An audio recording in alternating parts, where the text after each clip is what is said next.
সুদানের সংঘাতপীড়িত দারফুন অঞ্চলে একটি মসজিদে ড্রোন হামলায় অন্তত ৭৮ জন নিহত হয়েছেন।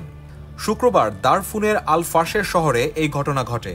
এক অধিবাসী জানিয়েছেন যে ফজর নামাজের সময় মসজিদে ড্রোন হামলা হয়।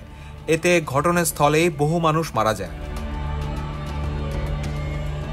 মেডিকেল সূত্রের বরাত দিয়ে প্রতিবেদনে আরও বলা হয়, হামলায় অন্তত ৭৮ জন নিহত ও ২০ জন আহত হয়েছেন।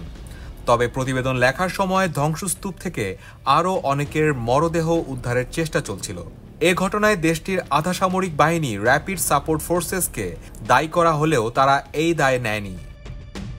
গত ২ বছরের বেশি সময় ধরে সুদানের সামরিক বাহিনী ও আরএসএফ এর মধ্যে গৃহযুদ্ধ চলছে।